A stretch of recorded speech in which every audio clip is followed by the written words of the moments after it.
Bueno, vamos a Iniciar. comenzar.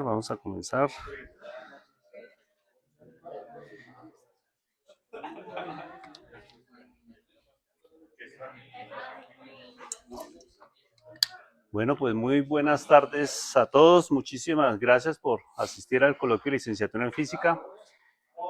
Hoy con un invitado de la casa, pero antes de presentar a nuestro invitado, expresar un agradecimiento especial a quienes nos acompañan acá en el auditorio, los que han venido espontáneamente, los estudiantes del profesor Alejandro Guerra, el mismo profesor Alejandro Guerra, y por supuesto a quienes nos acompañan acá en la videollamada, a la mismísima Paula Buitrago, que fue la intermediaria para hacer cacería del invitado del día de hoy, al profe Andrés Vasco. Bueno, a todos los que están acá, muchísimas gracias por venir a este espacio de la licenciatura física.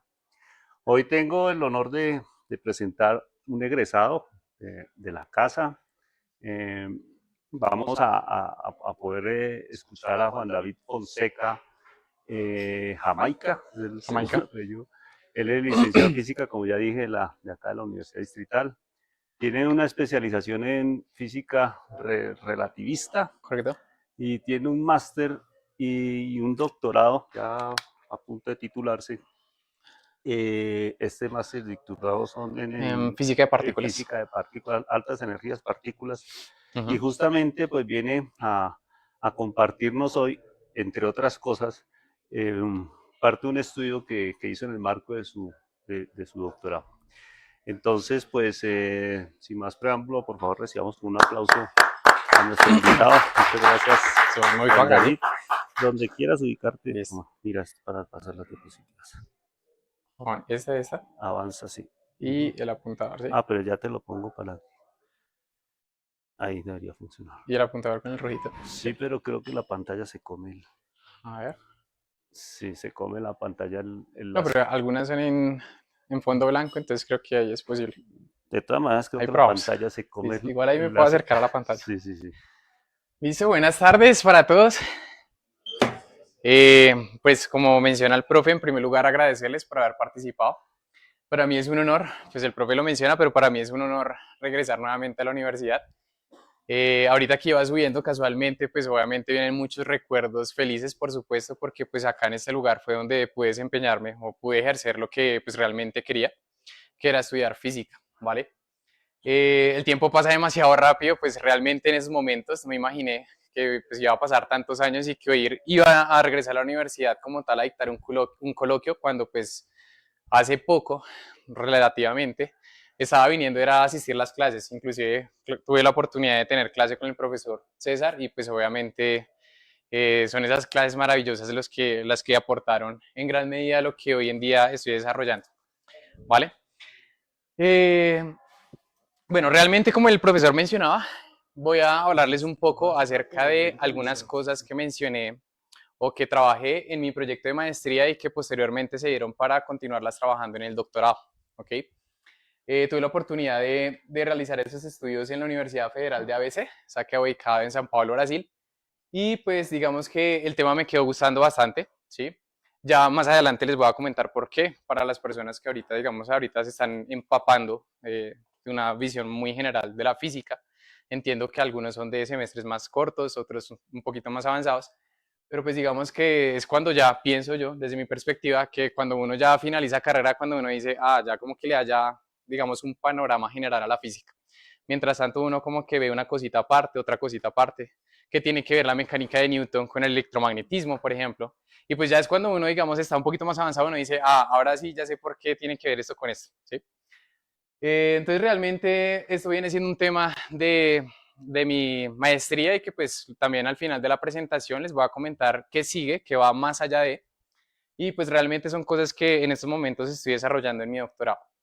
Antes de comenzar, pues mencionarles que las diapositivas están diseñadas en portugués, porque pues hace poco también tuve que hablar o hacer una cualificación de mi doctorado y pues fue básicamente el mismo tema y pues obviamente allá en Brasil lo hice en portugués y pues obviamente van a haber ciertos momentos donde quizás se van a cruzar algunas palabras del portugués y el español. Ahí les pido por favor que tengan un poquito de paciencia, porque pues sí, va a haber un poquito de confusión. Obviamente voy a tratarlo de hacerlo un poquito más claro, lo más claro posible. Y ya, comencemos. Pues simplemente mencionar, yo estoy trabajando con el profesor Marco Sampaio. Él es actualmente un docente de la Universidad Federal de ABC. Él se encuentra en Francia. Y pues digamos que todas las reuniones que tenemos es vía Skype, ¿ok?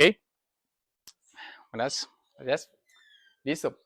Entonces, el título como tal de esta investigación, sí, este estudio que estamos realizando, es medidas indirectas de secciones de choque o de dispersión en colisiones de fermiones de masa idéntica usando entrelazamiento con una partícula testigo, ¿vale? Digamos que por ahora el concepto va a quedar muy ambiguo, pero más adelante, conforme avancemos, se van a dar cuenta ya por qué el título tan extenso y como tan largo. Voy a mencionarles cuál va a ser el orden de la presentación. Es algo, digamos, corto.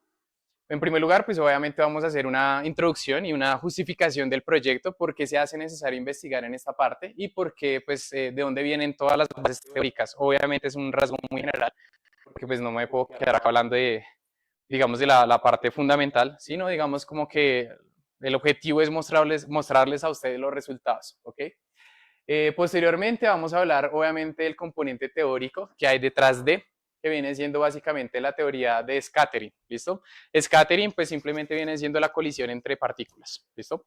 Solamente que pues en ese lenguaje se utiliza, como estamos mencionando ahorita con las personas que habían llegado, la palabra más usada es scattering, o por lo menos en este ámbito, y pues viene siendo básicamente eso, ¿sí?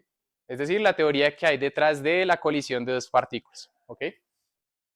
Y por otro lado también vamos a hablar lo que es el entrelazamiento cuántico, ¿sí? Que muchos de ustedes quizás ya saben de ese tema, ya sea porque lo están viendo en la materia mecánica cuántica o porque pues digamos que lo han leído de una forma divulgativa, muchos videos o muchos textos, ¿ok? Posteriormente, teniendo toda la teoría y sabiendo hacia dónde vamos a hacer una breve aplicación a una colisión muy famosa, que es la colisión entre un electrón y un positrón, y que se aniquilan produciendo nuevamente dos fermiones, que son los primos del electrón, ¿sí? Son partículas un poquito menos masivas, es decir, más livianas, que viene siendo el muón y el antimuón, ¿ok? Finalmente, pues voy a hacer otra aplicación, o voy a hablar de otra aplicación a una dispersión un poquito más sencilla, que es este de acá, electrón-positron, y que están chocando para nuevamente salir electrón-positron. Digamos que no es tan interesante porque acá las partículas que colisionan son las mismas que salen. Entonces digamos que no hay como mucha cosa interesante ahí. Lo mismo que en este caso, dos electrones que chocan y que después de haber chocado siguen siendo los mismos dos electrones, ¿vale? Y finalmente, pues van a ser las conclusiones. Vamos a concluir algo acá entre todos y pues obviamente se me quedó la parte de perspectivas, que es lo que va más allá de, ¿ok? Entonces comencemos con la primera parte. Voy a comenzar todo con una frase dicha por Richard Feynman, que dice que cualquier problema físico puede ser definido en términos de scattering, ¿sí? Y digamos que eso es algo que puede ser visible y a la vez no. Me explico. Sabemos que existen cuatro interacciones fundamentales. ¿Alguien me puede decir cuáles son las cuatro interacciones fundamentales? La fuerza fuerte, la débil, Y el electromagnetismo, ¿listo? Entonces, digamos que en el caso de la gravedad, la experimentamos por el simple hecho de estar pegados al suelo, ¿sí? Digamos que acá no hay ninguna colisión, no estoy colisionando con el suelo, pero digamos que las otras tres interacciones sí son un poquito más difíciles de ver, de percibir, porque digamos que funcionan, o bueno, no funcionan como tal, pero sí son un poquito más perceptibles a escalas microscópicas, ¿vale? Es por eso que Feynman dice esta frase y es porque básicamente esas interacciones son más visibles cuando hay una colisión de partículas, ¿sí? Inclusive, también podemos hablarlo en términos de gravedad. Si usted, por ejemplo, no sé, hace que la Tierra la lanza contra el Sol, pues obviamente va a haber una dispersión. Seguramente está el Sol, la Tierra se va a ir por allá, es porque el Sol y sí, un esparcimiento por ahí. ¿Listo? Eso quiere decir de que pues todas las fuerzas fundamentales de la naturaleza se pueden definir a través de procesos de scattering, ¿sí? Digamos que una de los principales resultados o de las primeras cosas que surgió en el scattering viene siendo el descubrimiento del núcleo atómico, ¿sí? El descubrimiento del núcleo atómico sucede cuando fueron lanzados átomos de plata a una lámina de oro y pues obviamente en el momento en que chocan, pues esos átomos son dispersados, ¿sí? ¿Cuál es la cosa interesante acá? Pues si ustedes recuerdan los modelos atómicos, que hay un montón de modelos atómicos, digamos que el precursor al modelo atómico de Rutherford era el de J.J. Thomson, ¿sí? Que establecía, ¿alguien sabe cómo era conocido en la literatura o en forma general? El de el pudín de pasas, ¿listo? Es porque teníamos acá, digamos que esta parte venía siendo la parte positiva y las cositas acá pequeñitas vendrían siendo la parte negativa, los electrones, ¿sí? Sin embargo, si el modelo atómico funcionaba de esta manera, si yo hacía ese experimento, lo que se esperaba era que la dispersión de los electrones que se lanzaban desde acá no fueran como tan desviados, por así decirlo. ¿Listo? Entonces, eso llevó a Rutherford, a Ernest Rutherford, en 1911 a decir como que venga, el modelo atómico de mi predecesor, es decir, de J.J. Thomson, como que no funciona, no está bien, hay algo que está por ahí funcionando mal. Entonces el man dijo, bueno, pues ahí ya sabemos cuál es el problema, pues propongamos una solución. La solución básicamente se coge toda la parte negativa y la concentra en el núcleo. Perdón, la parte positiva y la concentra en el núcleo. ¿Listo? Hoy en día sabemos que es una de las cosas más aproximadas que tenemos. Tenemos los electrones que están girando alrededor del núcleo que está compuesto por protones y neutrones. ¿Sí? Entonces, cuando se diseña un modelo atómico de esta manera y se hace nuevamente el experimento, resulta que los ángulos de dispersión ya cuadran mucho mejor que con el modelo antiguo y pues ahí nos damos cuenta más o menos ya qué forma tiene el átomo. ¿Listo? Entonces digamos que es uno de los resultados muy interesantes de lo que es el scattering, ¿sí? Recordemos que en ese momento no se hablaba como tal de electrones y protones, sino se hablaba de partículas alfa y beta, ¿sí? Bien, vamos a hablar de cuál es la mejor teoría que nosotros podemos adoptar a la hora de explicar lo que es un proceso de scattering o de esparcimiento, ¿vale? Pues en ese caso tenemos lo que es la teoría cuántica de campos, ¿ok? La teoría cuántica de campos es una teoría que viene mucho después de la mecánica cuántica, porque pues la mecánica cuántica llega a un punto en el que ya se desfloja, ya como que no explica el 100% de los eventos, ¿ok? Por un lado tenemos que la ecuación de Schrödinger, que básicamente viene siendo la ecuación de la mecánica cuántica, pues una de las principales, no la única, pero digamos que ella sufre un problema que es la invariancia relativista, ¿sí? Cuando nosotros hacemos una transformación tanto en el espacio como en el tiempo, si la ecuación es totalmente sólida, ella tiene que ser invariante bajo esas transformaciones. Eso no pasa con la ecuación de Schrödinger y es por eso que Paul Dirac en 1928 dice, bueno, vamos a coger la ecuación de Schrödinger junto con otra ecuación que se llama la ecuación de Klein-Gordon y pues digamos que trata de formar una teoría un poquito más completa en la que la mecánica cuántica ahora sea relativista, es decir, yo pueda mezclar tanto los resultados de la relatividad especial como los resultados de la mecánica cuántica. En ese momento entonces sale esta hermosa ecuación que se conoce como la ecuación de Dirac, ¿listo? Es una ecuación que pues mezcla ambos resultados y esa ecuación digamos que es utilizada, pues obviamente tiene un montón de implicaciones de ahí para abajo. Yo solamente voy a mencionar los generales y los que competen a mi investigación, pero uno de los resultados es que FC Champion, ¿sí? FC Champion, no sé cuál es el nombre como tal, utiliza esa ecuación para poder explicar la dispersión o la colisión más sencilla posible en ese momento, que era dos electrones cuando chocan y pues después del choque siguen siendo los dos electrones. Él utiliza esa ecuación y se da cuenta que la ecuación sale muy bien o concuerda muy bien con los resultados del experimento. Entonces digamos que eso es uno de los resultados que decimos como que venga, Paul Dirac tiene razón, ¿vale? El siguiente es el descubrimiento del positrón, ¿listo? Digamos que a partir de 1928 con la ecuación de Dirac uno se da cuenta de que la antimateria existe, ¿vale? Porque antes de esa ecuación era muy, digamos, supersticioso decir que existía antimateria, ¿sí? En estos momentos cuando sale esa ecuación, pues ya se van a dar cuenta ustedes más adelante cuando vean esos cursos, pero se van a dar cuenta que esta ecuación tiene 4 soluciones. De las 4 soluciones, 2 corresponden a lo que nosotros ya conocemos, que es el electrón, cuando tiene espina hacia arriba y espina hacia abajo, ¿vale? Sin embargo, uno dice, bueno, listo, ¿y las otras 2 soluciones qué?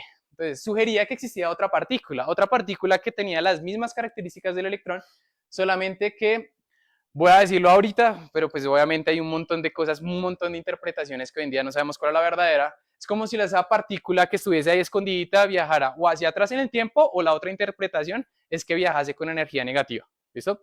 Ahí ya les dejo a ustedes de tarea averiguar cuál es de la interpretación más correcta, cuál realmente se acomoda a la realidad. Pero por ahora voy a decir eso, simplemente de aquí nace otra partícula que es el positrón, que viene siendo la antimateria del electrón. ¿Listo? En 1933, Carl Anderson descubre precisamente que el positrón existe experimentalmente, y es con ese experimento, ustedes lo pueden buscar en internet, y es porque básicamente él lo percibe a través de unos rayos cósmicos, ¿sí? Deja como una placa y bueno, ahí ustedes pueden averiguar más el experimento porque si no acá me quedo hablando de eso. Otro de los resultados también es que, bueno, comienzan a aplicarse a colisiones como estas que tenemos acá, en el que un electrón choca con su antipartícula y pues produce, ¿qué es esto de acá, muchachos? Fotones, es decir, rayos gamma. ¿Listo? Entonces, por ahí inclusive sale una frase muy famosa de que si usted algún día se encuentra con su antillo, no le dé la mano, porque ¿qué va a pasar? Se aniquilan y sale una explosión de energía, ¿sí? Suponiendo que ese evento suceda. Entonces, resulta que a escala microscópica sucede. Si usted ve un electrón, si se encuentra con su positrón, su antipartícula, chocan y digamos, se aniquilan, y lo que va a pasar es que va a aparecer energía en forma de rayos gamma, ¿sí? En este caso tenemos dos fotones, en este caso tenemos un solo fotón. Obviamente allá debe ser más energético que estos dos, porque acá se dividen dos fotones, ¿vale? Y pues obviamente ambos estudios fueron publicados posteriormente de la teoría de Dirac, y pues digamos que acá ya, pues ahí como tal la teoría bate o concuerda 100% con los experimentos, ¿ok? Otro descubrimiento, otro de los resultados de la teoría de Dirac o la ecuación de Dirac, ¿listo? Es el descubrimiento también de lo que es el muón. El muón, como ustedes bien lo saben, es como un electrón, pero menos masivo, ¿sí? Es menos masivo. Viene siendo como el primito del electrón, ¿sí? Perdón, gracias, más. Ajá. Es mucho más masivo. La masa del muón son 200 veces la masa del electrón. El electrón es más o menos de 0.57 y el del muón es de 105.7, 200 veces aproximadamente. ¿Listo? Entonces, efectivamente, esto también se publica en esa revista en 1936. Entonces, fíjense que con los resultados de Dirac vinieron un montón de resultados, cosas positivas para la teoría. ¿Vale?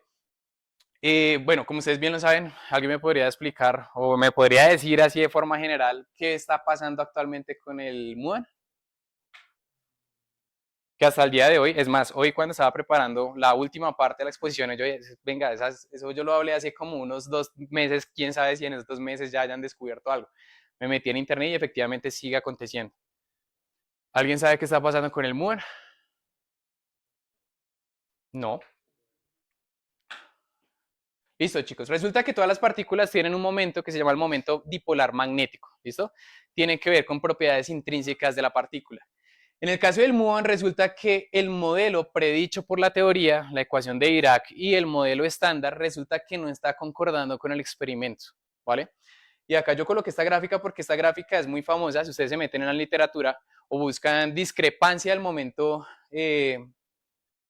magnético del muón, les va a aparecer momento anómalo y pues les va a aparecer mucho esta gráfica, ¿listo? Y es porque la teoría al parecer como que no está concordando con el experimento.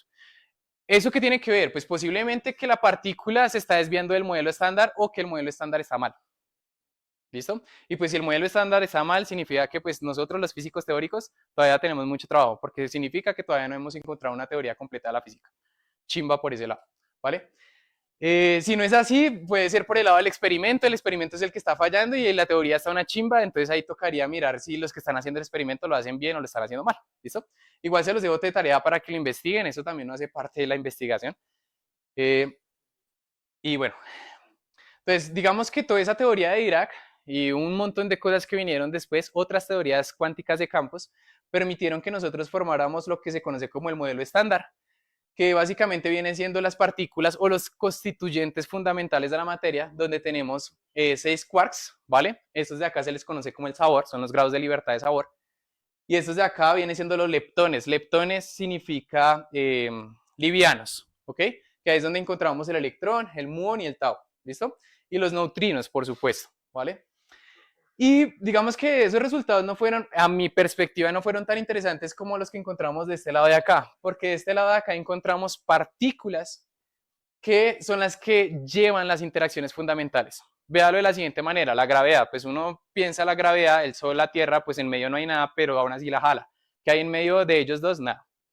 Pues resulta que la teoría cuántica de campos lo que ofrece es un resultado o una interpretación alternativa porque dice, venga, entre ambas sí existe algo y es una partícula que se está o que está propagando la fuerza, ¿vale? En ese caso aparece lo que es el gluón, que aparece como una partícula mediadora de la fuerza nuclear fuerte. El bosón de Higgs, que ya imagino que ustedes han escuchado. El fotón, que es la partícula que propaga el electromagnetismo, ¿vale? Y estas dos que son las que propagan lo que es la interacción débil, ¿listo? Entonces, bueno, esos son los resultados. Ahora sí hablemos un poquito. ¿Cuánto tiempo tengo, profe? Porque yo estoy acá emocionado y después se me pasa el tiempo. Normalmente no tenemos. Listo, vale. Nos tenemos que ir a las 4 de la tarde. Ah, no, tampoco tanto. Listo, bien. No me iba a demorar tanto tampoco, pero pues igual. Listo. Entonces, ahora sí comencemos con lo que es la teoría de Scattering, ¿vale? Y digamos que la parte fundamental con la que tenemos que comenzar es definiendo lo que es una partícula dentro de la teoría cuántica de campos. O sea, si uno le pregunta a un estudiante de primer semestre, y tiene toda la razón, no quiere decir de que esté equivocado, que es una partícula, el estudiante le va a decir una pepa. Y sí, tiene razón. ¿Listo? Obviamente esos conceptos va a comenzar a modificarse un poquito. Y pues digamos que la partícula en teoría cuántica de campos viene siendo una excitación de un campo que produce esa partícula con un momentum definido y un spin definido. ¿Listo? Recuerde que hay ciertas magnitudes físicas que son las que a usted le permite describir lo que es la materia. ¿Listo? Si nosotros, por ejemplo, queremos describir la física de nosotros mismos, de alguien que está acá sentado, ¿cuáles vendrían siendo las mejores magnitudes físicas? Pues la masa, ¿cierto? Porque tiene masa. Velocidad, porque probablemente se esté moviendo o esté quieto, ¿sí? Pues resulta que a escala microscópica las mejores magnitudes físicas para describir una partícula son el momentum y el spin. ¿Listo? Y el spin viene siendo, pues, ¿cómo definimos spin? Súper complicado. Porque pues el spin en sí no tiene definición.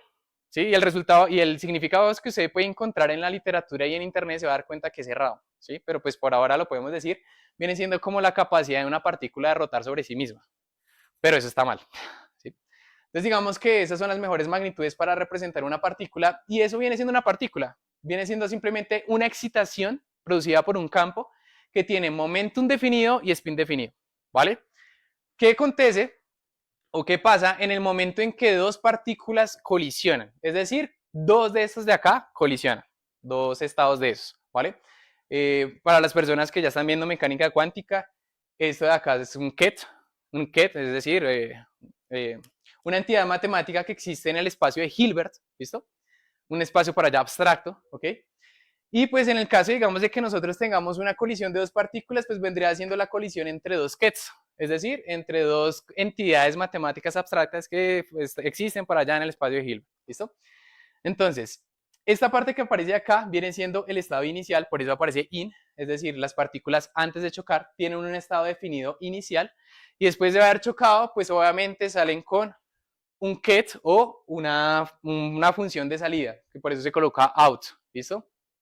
Entonces, por acá podríamos decir que estos vendrían siendo los in y estos de acá vendrían siendo los out, porque después de haber chocado, ¿listo? ¿Cómo yo hago para garantizar ese estado de salida? Ese estado de salida se garantiza en el momento en que yo aplico un operador que se llama el operador de scattering, es decir, el operador obviamente que está ya presente en el momento en que las partículas colisionan, ¿vale? Ese operador tiene que cumplir dos requisitos, los voy a mencionar por ahora, pero no voy a ahondar en ellos, pero pues es una cosa extremadamente importante. Ese operador, como todos los operadores en mecánica cuántica, tienen que ser unitarios, ¿listo? Y la unitariedad de esos operadores está ligada con la probabilidad. ¿Cuánto es el evento máximo? O bueno, la probabilidad máxima que puede tener un evento, ¿alguien me puede decir? 1, si lo normalizamos, o del 100%. Que usted tenga una probabilidad más del 100% quiere decir de que algo ahí está fallando, ¿sí? O algo que sea menos del 100% también algo está fallando. O sea, la máxima probabilidad de que algo suceda o que una concatenación de eventos sucedan al mismo tiempo, sumándolos, pues puede ser máximo 1, ¿listo? Entonces, digamos que el hecho de que los operadores de mecánica cuántica sean unitarios está ligado con eso, de que pues la probabilidad tiene que ser o llegar al 100%, ¿vale? Sin embargo, es mucho mejor en vez de hablar de operadores, de operador de scattering, en este caso hablamos de matriz de scattering, que es un poquito más plausible, un poquito más fácil de manejar. Y lo que hacemos es que a partir del operador sacamos una matriz. ¿Cómo sacamos esa matriz? Multiplicando por 1. Recuerde que usted cuando multiplica por 1 no altera absolutamente nada. Solamente que ese 1 acá lo colocamos de una forma disimulada. Acá ese uno no se llama uno, sino se llama identidad, ¿vale? Y esa identidad viene siendo el producto del que por el brat, el ket por el bra, ¿listo? Eso de acá se conoce como la resolución de la unidad. Bueno, no me acuerdo cómo se dice en español, sí, ¿no? Resolución de unidad, ¿vale? Y pues digamos que de esa manera lo que hacemos es garantizar de que este operador no sea un operador, sino ahora sea una matriz. Eso simplemente es la notación. Las ecuaciones en mecánica, en teoría cuánticas de campo son extremadamente extensas, largas, y pues obviamente uno tiene que comenzar a utilizar herramientas para que no sean tan largas. Entonces todo esto de acá se llama eso, ya. Fácil. Esa matriz de scattering o ese operador de scattering nosotros lo vamos a dividir en dos partes, porque véalo de la siguiente manera. Usted va a colisionar dos partículas, pum y pum, ¿sí? Y usted coloca un detector por este lado de acá. Coloca un detector por acá.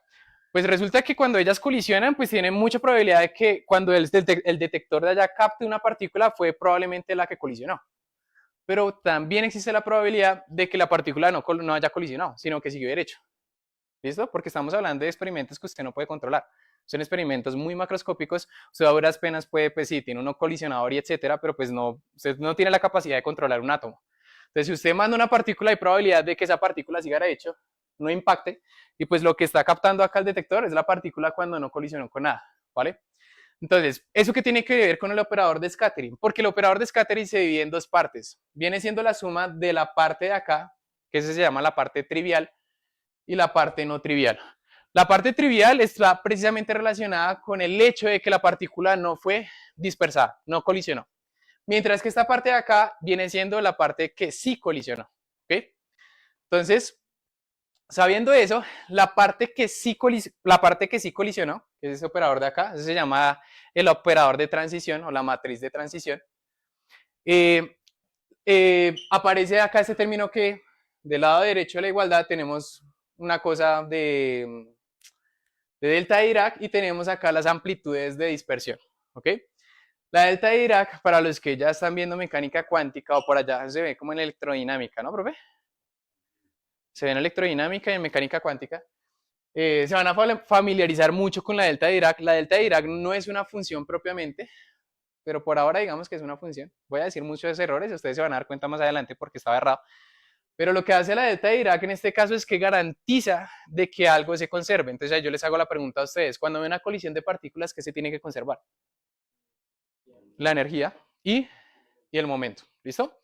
Entonces digamos que acá precisamente la delta de Dirac está garantizando eso, de que la energía se conserve y el momento. Si la energía no se conserve, pues quiere decir de que la energía salió de la nada y pues hasta el momento no tenemos un evento que suceda eso, ¿vale?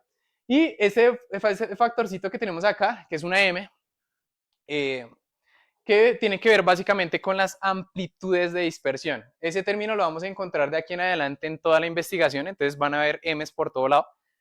Y es porque básicamente ellas están dando lo que es la transición de un estado inicial antes del choque y un estado final después del choque. Es por eso que acá aparece la parte inicial, transición, la parte final, ¿vale?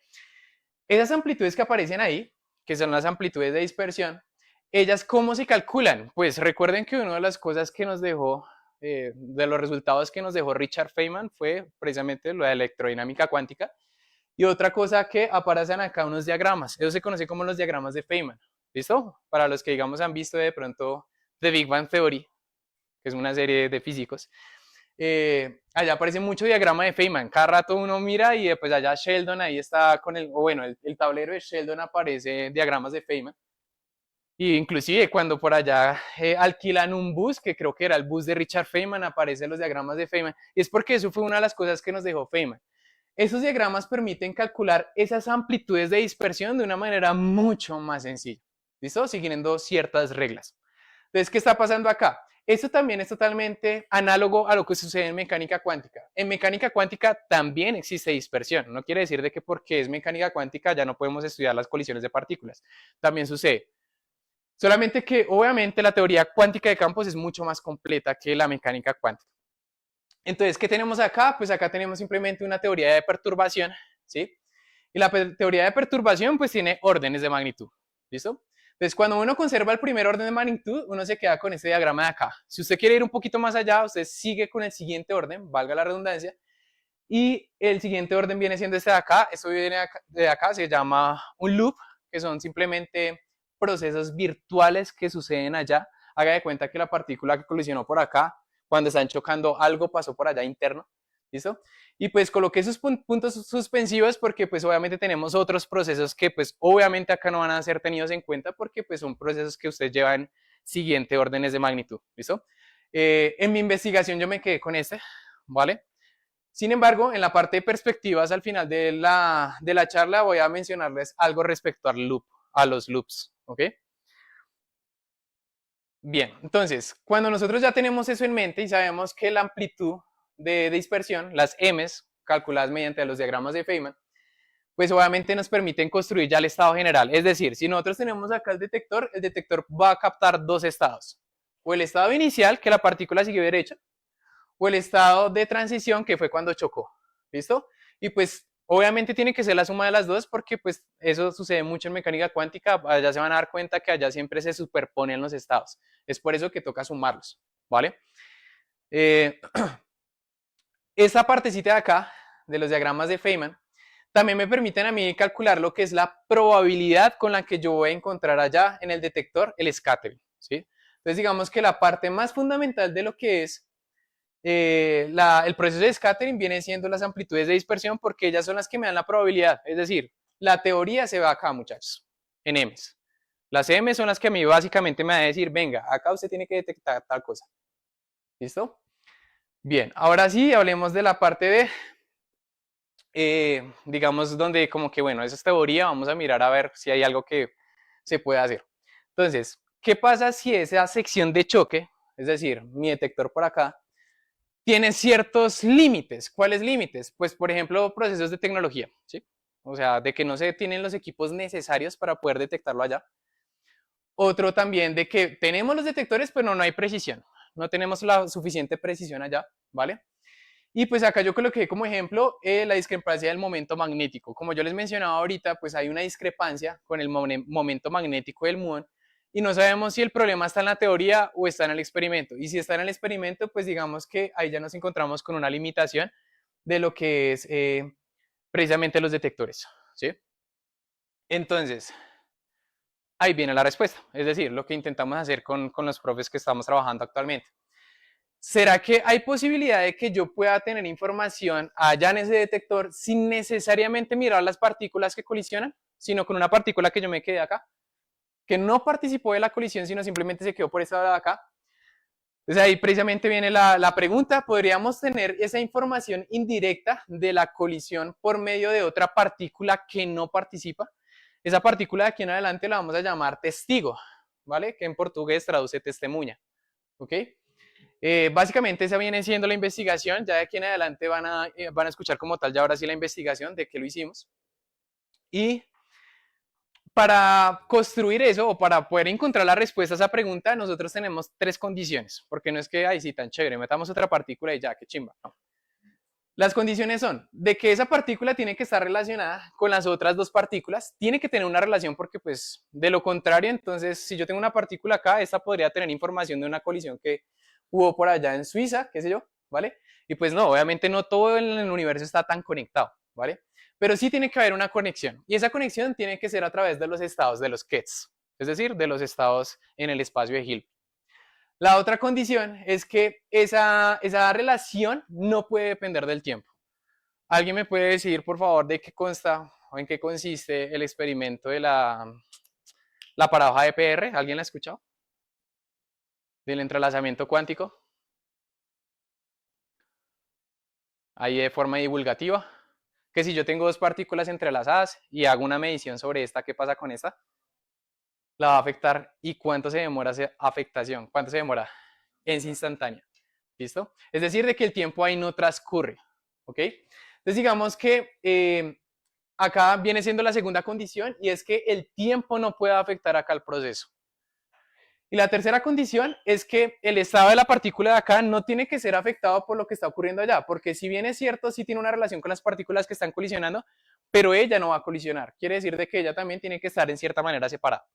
Digamos que la respuesta a esas tres preguntas viene siendo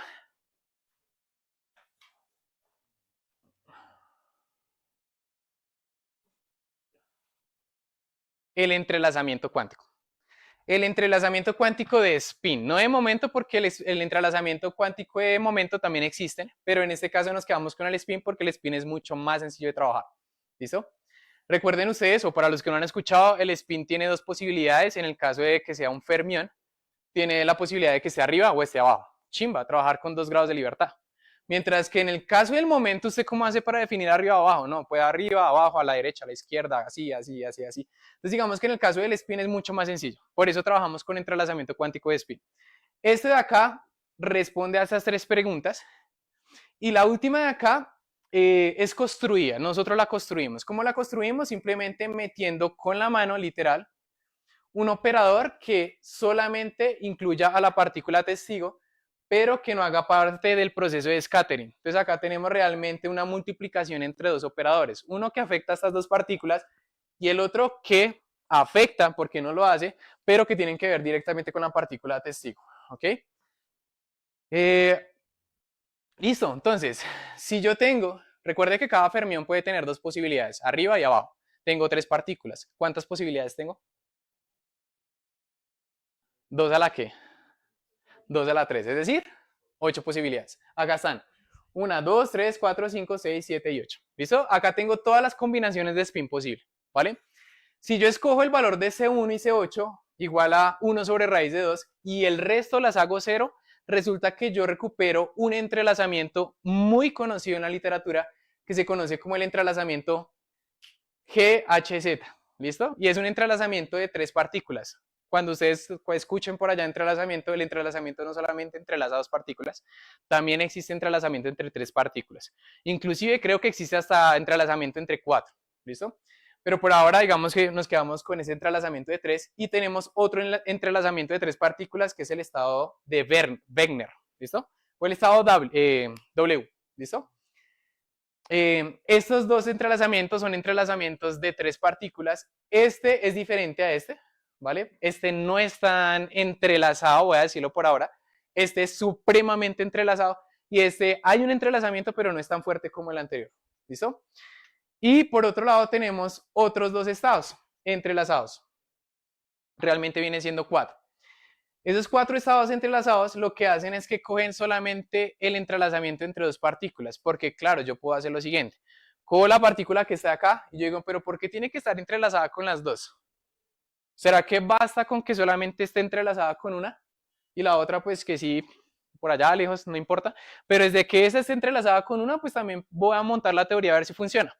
Y entonces acá aparecen 4 estados. Esos se conocen como los estados de Bell o las bases de Bell.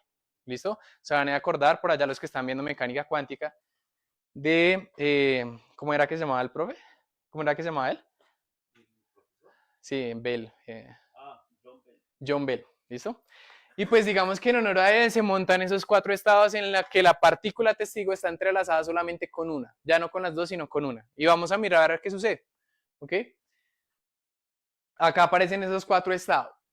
Entonces, de manera tal que ahora tenemos el estado, fíjense que los cálculos son extremadamente extensos. Acá tenemos un estado inicial, acá todavía no hay dispersión, por eso se llama IN, ¿vale? Y pues acá tenemos nuevamente las 8 posibilidades que ustedes montaron ahorita. ¿Cuál es la diferencia? Pues que acá ya incluimos los momentos. Recuerde que un ket o un estado de una partícula dentro de la teoría cuántica de campos no solamente viene dado por el spin, sino también por el momento, ¿ok? Y pues ya teniendo el estado inicial, pues también podemos montar el estado final o el estado de interacción, es decir, cuando sí hay colisión. Ahí ya tengo nuevamente las 8 posibilidades, pero pues junto están, digamos, acompañadas por las amplitudes de dispersión. ¿Ok? ¿Sí? La testigo no interactúa con las otras 2. No, solamente está entrelazada. Exacto, pero ¿cómo se logra el entrelazamiento? Porque el entrelazamiento supone que una interacción entre las entidades entrelazadas, es decir, el entrelazamiento surge en interacción entre Correcto. los sistemas. Muy buena pregunta. El entrelazamiento, digamos que nosotros partimos del hecho de que ya están entrelazadas. ¿Cómo llegaron a ese estado de entrelazamiento? No lo sabemos, ¿sí? Como lo dices tú, un entrelazamiento surge básicamente porque una partícula se desintegró y produjo 2. Y esas 2 están entrelazadas. Entonces, posiblemente, cuando estamos hablando de las bases de Bell,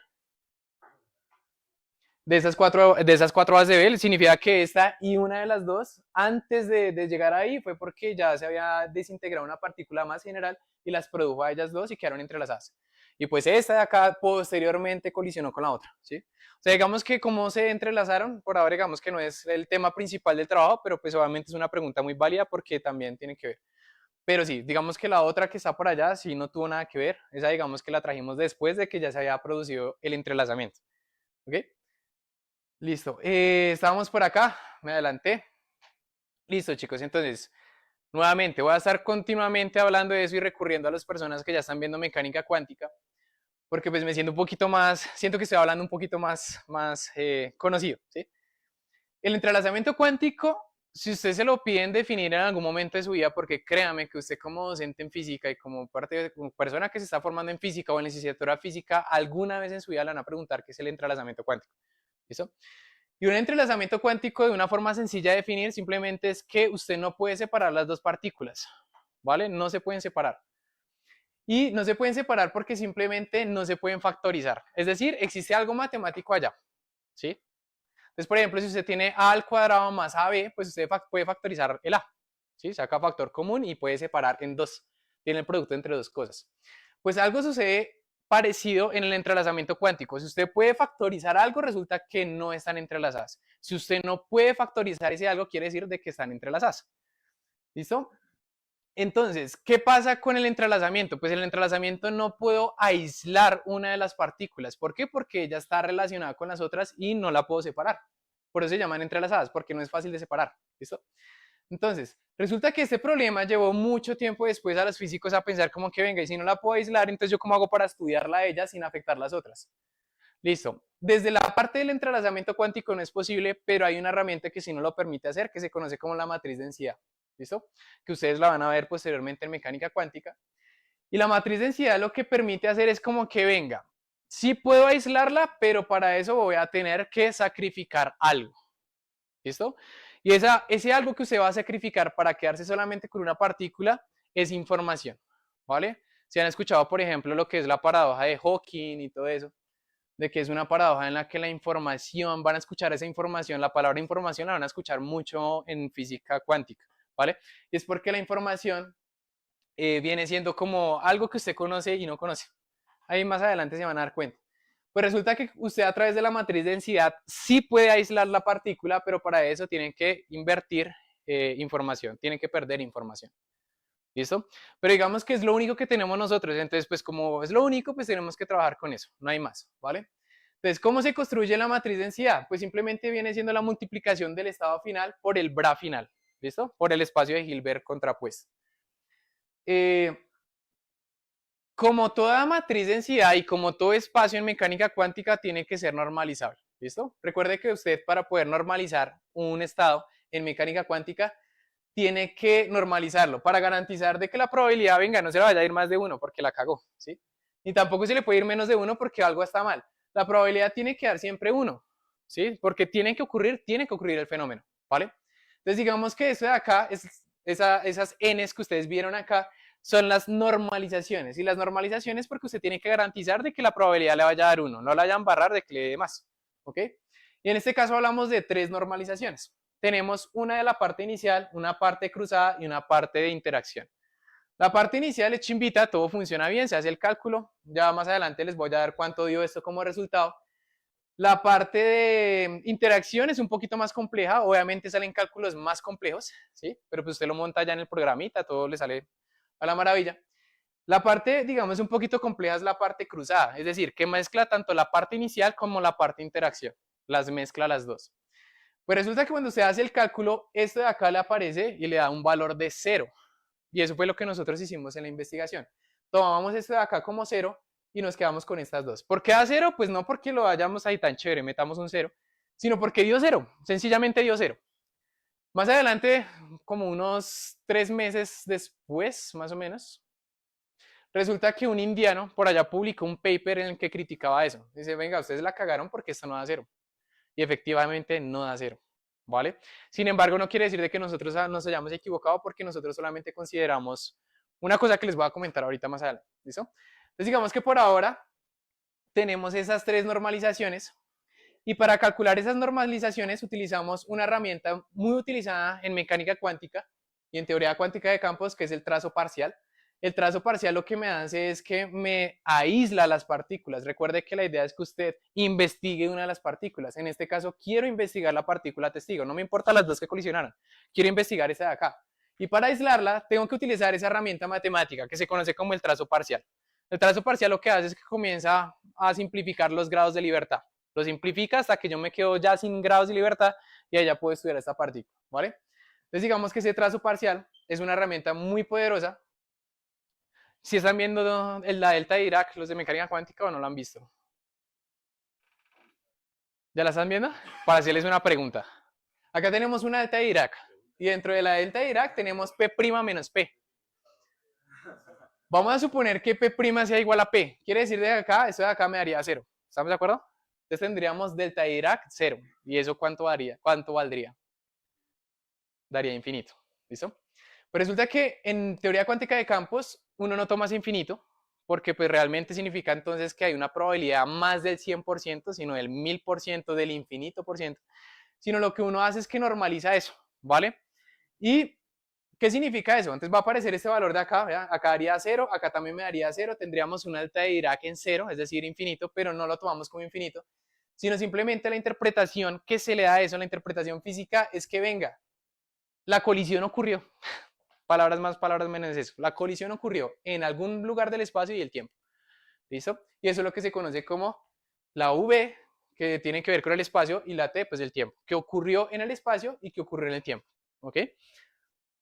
Ahora sí, entonces, lo que les comentaba, las normalizaciones, tenemos la parte inicial, que funciona chimba, súper bonita, se calcula así en un 2×3, en 2 minuticos usted calcula esto. Esta de acá más engorrosa, pero pues dio 0, entonces digamos que no habría problema. Y esta de acá que sí es mucho más compleja, pero pues digamos que se puede analizar, ¿sí? O sea, se puede sacar un resultado. Entonces la normalización total viene siendo la suma de esta y de esta, que es lo que se muestra en esta diapositiva, la suma de las dos, ¿vale? Listo, ahora sí hablemos de las matrices en sí. Entonces, ¿cómo hago yo para quedarme solamente con la de C? Fíjense que en la parte de acá ya aparecía ABC, no, aparece desde acá. ¿Quién es A, quién es B y quién es C? A es una partícula que colisiona, B es otra partícula que colisiona y C en este caso lo dejamos como la partícula testigo. Desde aquí en adelante siempre que vean una C es porque estamos hablando de la partícula testigo. ¿Listo? Entonces, ¿cómo hago yo para quedarme con C? Pues yo puse las expresiones para A y para B, pero pues digamos que a mí no me interesan ellas dos, me interesa esa de allá. ¿Listo? Entonces, ¿cómo hago yo para quedarme solamente con el estado de C? Pues simplemente trazo parcialmente sobre las dos partículas que están acá, las aíslo para quedarme finalmente con C. Y eso es lo que se está mostrando acá. ¿Listo? Acá tenemos la matriz de A, es decir, la matriz de ella. ¿Sí? Pues es una matriz que por ahora no voy a hablar mucho de ella, no digamos que no entra acá el tema en específico. Tenemos la matriz de B, la otra que colisionó. Esa es la matriz que la describe y la más importante, muchachos, que es la que se quedó acá, la matriz de C. ¿Listo? La matriz de C tiene una parte inicial, es decir, acá la partícula pues estuvo quieta, pero acá es cuando no hubo colisión, es decir, siguió derecho. ¿Listo? Y tiene la parte de acá que es cuando las dos que estaban acá colisionaron. Pero más allá de eso, ¿qué les quiero mostrar? Les quiero mostrar que el estado de la partícula C depende. ¿Depende de qué? Depende de lo que son las amplitudes de dispersión. Es decir, quiere decir de que a partir de esa ecuación de acá, yo ya puedo decir, venga, ella se vio afectada. A pesar de que no participó de la colisión, ella ya se vio afectada por lo que ocurrió aquí. ¿Por qué? Porque miren la matriz. En la matriz ya aparecen cositas como las amplitudes de dispersión, aparecen los estados iniciales medidos por los Cs, quiere decir de que también va a depender del estado entrelazado, ¿vale?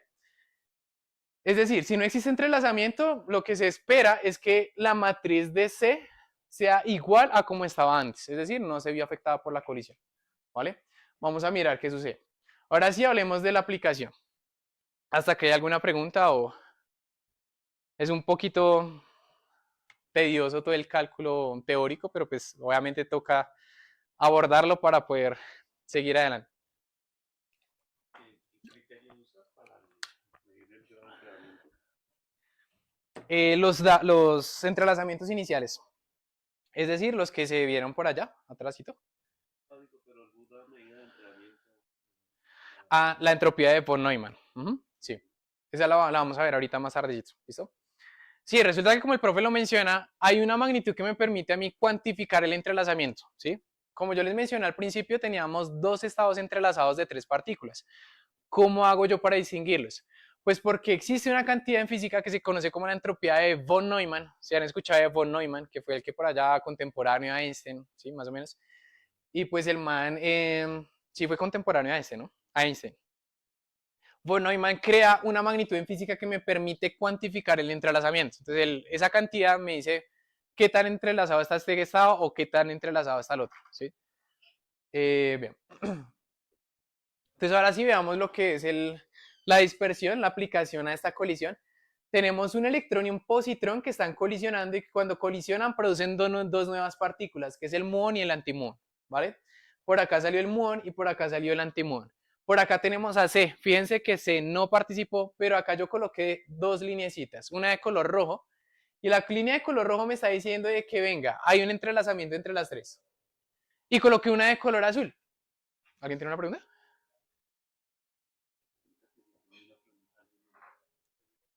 ¿Tienen alguna pregunta a las personas que están conectadas?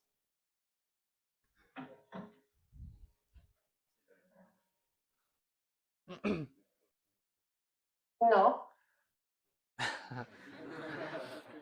Listo. Ok.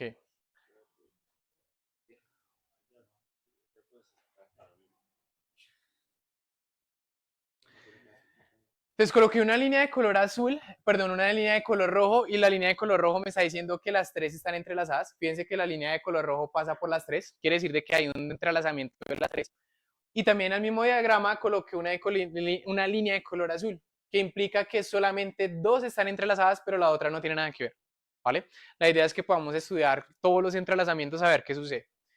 Entonces, acá simplemente están las variables, está diciendo que al principio solamente se dirigen a lo largo del eje Z, por eso acá aparece 0 en X, 0 en Y, solamente tienen magnitudes en Z. Obviamente una es positiva y la otra es negativa porque una va así y la otra va hacia abajo, ¿ok?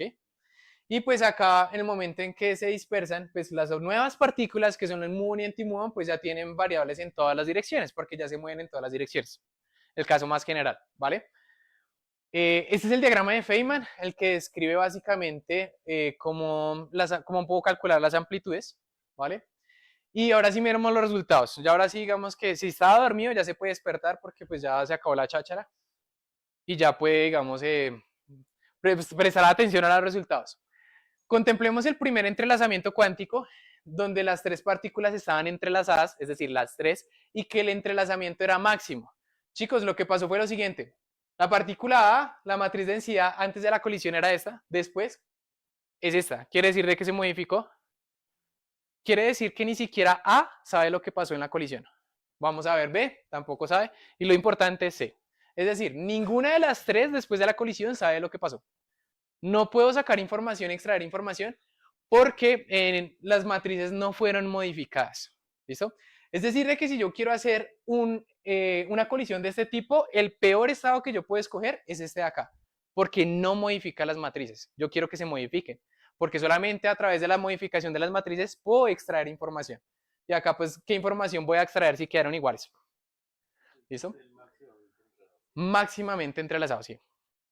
Vamos al siguiente estado de entrelazamiento tripartito, se llama así, de tres partículas, pero que ya no el del entrelazamiento no era el máximo. Pues sucedió esto, chicos. La partícula A y la partícula B se modificaron sus matrices, pero pues vuelvo y repito, no me interesa A y B, me interesa la testigo. Y fíjense que la partícula C fue modificada. Esta es la matriz inicial y esta es la final. Y lo más interesante es que la final depende de, pues hay un montón de ahí números, letras que ustedes están viendo, las B's que les comenté ahorita, M's que son la masa del electrón, ¿listo? Depende de la más importante, la letra E mayúscula, es decir, depende de la energía de la colisión. Quiere decir de que la partícula C sabe lo que ocurrió allí, porque su estado depende de la energía de las otras dos. ¿Listo? Entonces, eso es un resultado muy interesante. Acá fueron 0 y 0, acá se mantuvo 0 y 0. Sí, tampoco es que vamos a encontrar también maravillas, ¿no? Entonces acá se modificó y se modificó, pero estas dos siguen siendo iguales. pero es un resultado extremadamente importante porque ya sabemos que por lo menos el estado de la partícula testigo fue modificado. Acá hice un gráfico y ese gráfico lo que muestra es que hubo una variación de ciertas magnitudes físicas. Una de las variaciones fue la entropía de von Neumann. Como les mencionaba ahorita el profe, la entropía de von Neumann se llama S, se le asigna la letra S, me está midiendo el grado de entrelazamiento. Entonces, fíjense en el caso de A y B, comienza en 0 la variación. Estamos hablando no de la entropía como tal, sino la variación de la entropía, ¿vale? Entonces, fíjense que llega a un punto mínimo y luego vuelve a decaer. ¿Listo? Es decir, A y B fueron modificadas y pues eso es lo que uno espera porque las partículas colisionaron, ¿sí? Miremos la de C, que es la más interesante, que es la de color rojo, también fue modificada y mucho mejor aún, pues la variación de ella fue mucho más significativa que la de A y la de B. Como quien dice, colisionaron, pero la que se vio más afectada no fueron las que colisionaron, sino la que se quedó ahí quieta, ¿vale? Y pues acá tenemos el valor esperado.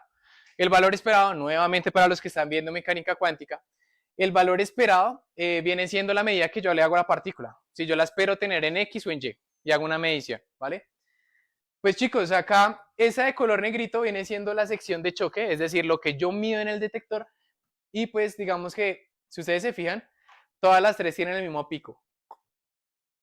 Y como tienen el mismo pico, yo ahora voy a invertir la gráfica. No voy a graficar todo eso en términos de la energía, sino ellas en términos de esta. Cuando yo intercambio la gráfica, se va a ver simplemente que todas son directamente proporcionales e inversamente proporcional, no directamente proporcional, pero hacia negativo, con la sección de choque. Es decir, están totalmente relacionados. Es decir, C, la partícula C, tiene información de la colisión. ¿Ok? Fíjense un resultado que no mencioné acá. Si la energía de colisión es mínima, es decir, 0, pues ¿qué va a pasar? Se quedan quietas. ¿Hay colisión? No hay colisión. Por lo tanto, ¿se va a saber? Pues no va a saber, porque pues no hay colisión. ¿Cómo va a saber de algo que no ocurrió? ¿Listo? Por eso que va acá. Sin embargo, a medida que se aumenta la energía, pues obviamente esto también va a aumentar hasta que llega a un pico máximo, que es cuando una energía específica, que es cuando ella tiene la máxima información posible. ¿Listo? Y pues a medida que la energía crece, y eso sí me gustaría que ustedes me lo respondieran, ¿por qué a medida que la energía crece mucho, esto vuelve a decaer a 0? ¿Qué pasaría en la vida real si dos partículas colisionan a energías ya extremadamente bestiales? ¿Qué pasaría? ¿O qué se imaginan ustedes? Cuando las energías de colisiones son muy altas, ¿qué pasa? Entonces ya vimos que con energía 0 pues no hay colisión. Y con energía extremadamente alta, infinita, ¿qué va a pasar? También no hay colisión. Porque es como si una atravesase la otra. Y pues si la atraviesa, pues obviamente tampoco hay colisión. Porque recuerde que para que haya colisión es porque chocaron. Pero si una tiene mucha energía, atraviesa la otra. Y por eso es que vuelve a caer a 0. ¿Listo? Entonces digamos que todo eso sucede en un momento en que la energía llega a un pico.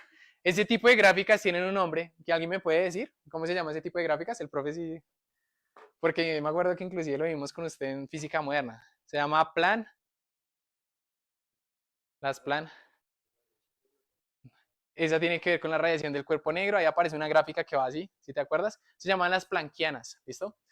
Entonces, esas gráficas de acá son muy características, aparecen mucho en mecánica cuántica y son planckianas, ¿vale? En honor, pues, a Max Planck, que fue uno de los fundadores de la mecánica cuántica. Entonces tenemos eso, pues muchachos, comentarles que... Uy, se me fue una diapositiva. Ah, no. Miremos ahora rápidamente qué sucede con el estado, ya no entrelazado de las tres, sino solamente de dos partículas. Una partícula, recordemos, no está entrelazada, ella está quietica, y las que están acá, esta y esa de acá, sí están entrelazadas, ¿vale? Y pues digamos, ¿qué pasa con A? Su matriz fue modificada, claramente. B, también la de acá, fue modificada, pero nuevamente enfoquémonos en C, que es la más importante. C fue extremadamente modificada. ¿Listo? Quiere decir de que el entrelazamiento parcial de dos partículas también funciona. También es un buen estado para elegir para que ella de acá sepa acerca de la colisión que ocurrió acá. ¿Listo? Nuevamente vamos a mirar los gráficos dicen un poquito más, ¿vale?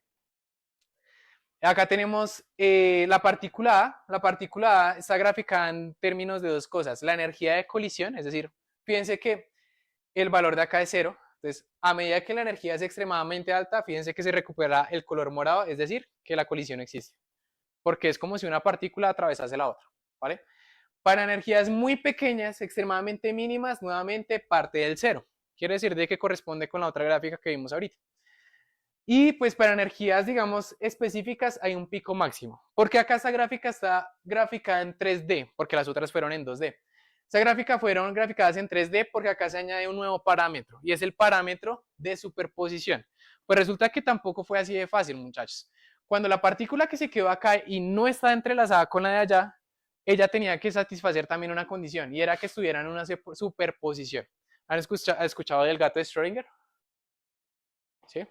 El gato de Schrödinger, pues básicamente usted lee el experimento y de qué funciona, pues es un gato que está dentro de una caja y pues el estado del veneno que es activado por allá por un fotón, el fotón resulta que está en una superposición cuántica de spin, de spin hacia arriba y spin hacia abajo. Pero resulta que en mecánica cuántica sucede eso, ¿no? Y para los que están investigando también en computación cuántica, la superposición viene siendo eso, de que usted puede sumar o superponer estados, cosa que no sucede acá en el mundo real. O sea, si yo estoy acá, pues no puedo estar afuera, ¿sí? Mientras que en mecánica cuántica sí, puede estar acá y puede estar afuera. ¿Listo? Entonces, acá se añade un nuevo parámetro que es el parámetro de superposición de la partícula A y es por eso que ven la gráfica en tercera dimensión. ¿Listo? El hecho de que acá sea cero, por acá y por acá sea cero, quiere decir de que en esta parte de acá la partícula tiene una superposición de cero, es decir, solamente está definida para A, up, es decir, hacia arriba o hacia abajo. Y esos valores máximos que tenemos acá es cuando está tanto arriba para abajo, es decir, está superpuesto, ¿vale? ¿Qué pasa? Fíjense que acá estamos graficando B y C que es la testigo. Fíjense que es lo contrario. Acá tenemos los valores máximos cuando la partícula A está definida. Cuando no está definida, los valores son mínimos. Eso quiere decir de que el estado mejor que podemos escoger nosotros viene siendo aquel en el que la partícula A está totalmente definida. No superpuesta, sino definida. ¿Vale? Porque es cuando tenemos los valores máximos. Eso es la variación de entropía, es decir, lo que está midiendo qué tanto está entrelazada C con B después de haber colisionado. Miremos la más interesante y es el valor esperado, es decir, lo que yo ya puedo medir. La entropía de von Neumann no se puede medir, simplemente es un valor matemático, pero el valor esperado sí, porque es lo que yo voy y miro en el detector. ¿Listo? Voy a mirar a ver si concuerda o no. Acá tenemos lo que es para C, tenemos en el eje X. ¿Listo? Fíjense los órdenes de magnitud a la menos 12. Y fíjense para el eje Z. Y en el eje Z, menos 7. ¿Cuál es mucho más significativo? ¿El eje Z o el eje X? El Z. Quiere decir de que es mucho más plausible yo encontrar la partícula C orientada hacia el eje Z que en el eje X. ¿Listo? Acá tenemos nuevamente el gráfico que yo les mostré anteriormente, solamente acá pues está totalmente resumido. Vienen siendo todas las variaciones hasta la sección de choque en términos de la energía de la colisión. Y pues acá tenemos la relación entre ellas y la sección de choque. Es decir, si tenemos una relación directa que es proporcional a la sección de choque con los valores esperados. Y acá pues tenemos lo que es las diferencias o las variaciones de entropía en términos de la sección de choque. Acá sí no es directamente proporcional. Acá tenemos una curva extraña y acá tenemos una forma, digamos, hiperbólica. ¿Ok? Bien, chicos, esto fue un resultado. Digamos que nosotros ya lo publicamos. Lo publicamos en una Physical Review D. Fue un artículo que trajo muchas citas, o sea, fue algo, digamos, bueno, positivo, porque pues obviamente cuando se va a publicar su paper, usted espera de que así lo critiquen, pero que lo citen, ¿sí?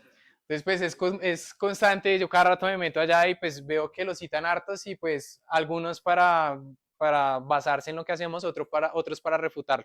Pero así se construye la ciencia, muchachos. Entonces, digamos que eso es positivo, ¿vale? Esa es básicamente la investigación. ¿Cuáles son las perspectivas? Digamos, eso sí se los voy a mostrar de una forma un poquito más rápida porque pues digamos que ahí sí no voy a ahondar tanto. Las aplicaciones también se hacen para los otros espaleamientos o para las otras colisiones. donde tenemos pues el electrón, colisionaron y salieron dos electrones otra vez. Tenemos el electrón y el positrón y después de la colisión salieron nuevamente las mismas dos partículas, ¿vale? Los gráficos son muy semejantes. Acá tenemos los diagramas de Feynman nuevamente. Y pues ocurrió lo mismo, chicos, que con el entrelazamiento de tres partículas, la matriz no fue modificada, sigue siendo el peor estado de entrelazado que yo puedo escoger para sacar información. Y las otras, en el otro estado de entrelazamiento tripartido, sí obtengo información.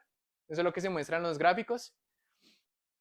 Acá también se muestra para las bases de Bell, es decir, los estados de Bell, que eran 4, si ustedes lo recuerdan por ahí, también se obtiene información. O sea, sigue siendo interesante también por acá, por este estado.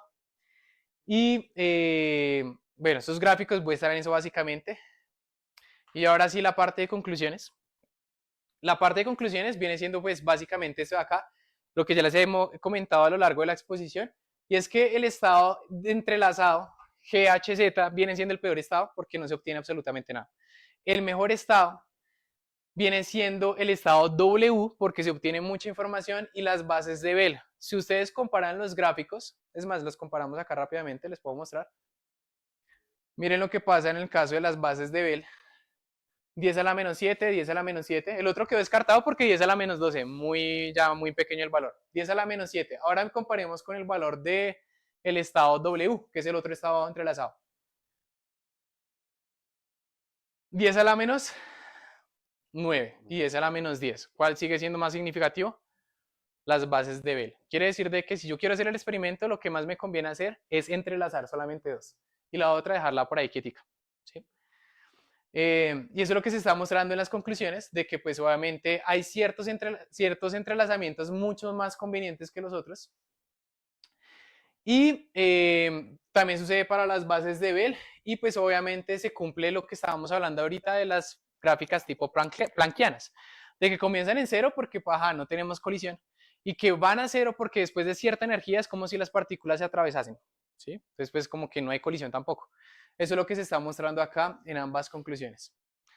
Y ahora sí la parte de perspectivas o más allá de, ¿vale? Entonces, pues como les comentaba, cuando nosotros publicamos el paper, como a los 3 meses, me llamó mi orientador, me dice, rápido, metas en internet, porque hay un mancito que está diciendo que lo que hicimos está mal. ¿Qué era lo que estaba diciendo él? Les voy a decir así rápidamente. Toca pelarlo. Toca ir hasta India y...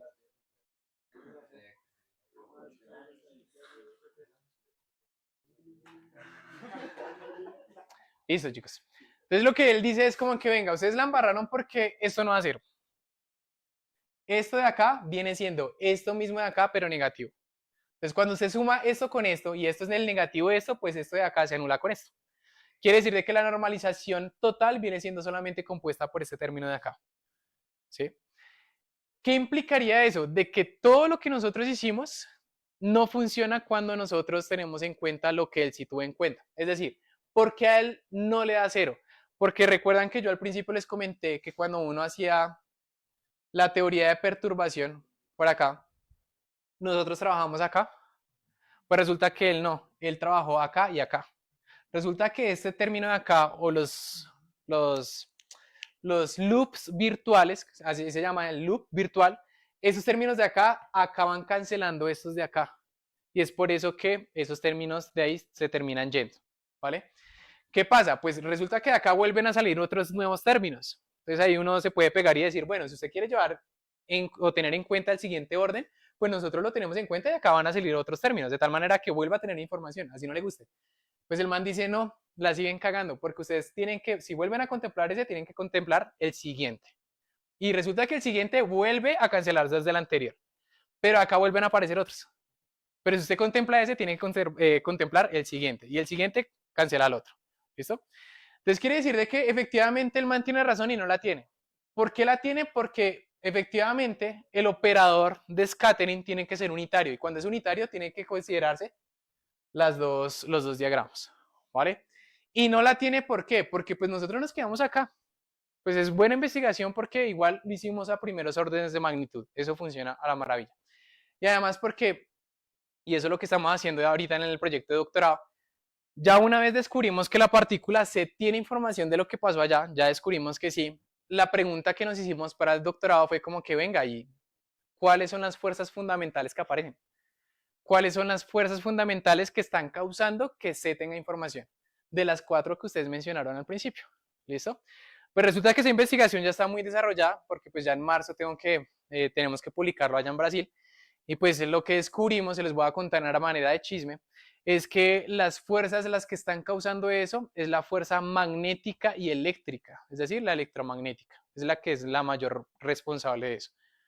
¿Listo? Magnética porque esta de acá tiene spin, ahí aparece el magnetismo, y eléctrica porque de acá vuelve a haber una conexión eléctrica con esta de acá, ¿sí? Entonces digamos que, ¿por qué es interesante? Porque bueno, acá sucede o aparecen fuerzas fundamentales, pero acá en los loops también me aparecen fuerzas fundamentales, solamente que al revés, negativas. ¿Para qué? Para que estas cancelen esas de ahí. Entonces sigue siendo una investigación muy interesante porque pues obviamente nos permite saber un poquito más allá de lo que sucede en los procesos virtuales de la teoría cuántica de campos. Es el más allá, no sé si se me escapa algo, creo que ahí ya finalizamos.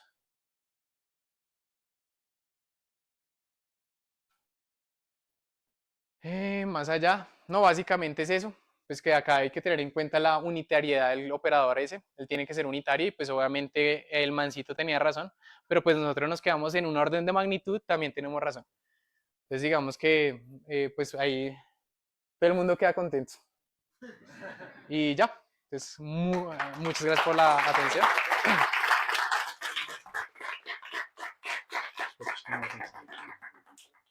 Lo importante es que no tengas problemas con la graduación. Bueno, tenemos tiempo para hacer preguntas. Solo que les voy a pedir que cuando hagan preguntas pongan este micrófono para que los que están en la videollamada escuchen perfectamente. Bueno, yo tengo preguntas mientras se animan. La videollamada, Paula, Carlos, bueno, todos los que están en la videollamada, también está una PHS. Ah, Heidi Betancourt, ni más ni menos. Ni más ni menos Las que tesas de Heidi, las sí, tesas. están toda la barra brava de Juan David. Bueno, Del mismo tiempo, ¿alguna contemporáneos. pregunta? Mientras se animan. Ah, mira, que ya Yo llega. tengo una pregunta. ¿Se puede poner la gráfica ahí de la variación de la entropía, por favor? Claro que sí. ¿Del estado W o no? Tú me Devuélvete, yo dices. te digo ahí dónde. No, a otra. Esa, ahí. Ok. ¿Cómo interpretas tú que esa variación de Newman toma valores negativos? Ok. Ahí, ¿cómo Excelente pregunta. Pues recordemos la entropía. La entropía, y pues eso creo que ya inclusive se comienza a ver un poquito a partir de la termodinámica, la entropía es un valor que tiene que siempre que crecer o decrecer. Crecer, ¿listo? Una entropía no puede decrecer, porque el hecho de que una entropía decrezca quiere decir de que hay una violación por allá a la segunda ley de la termodinámica.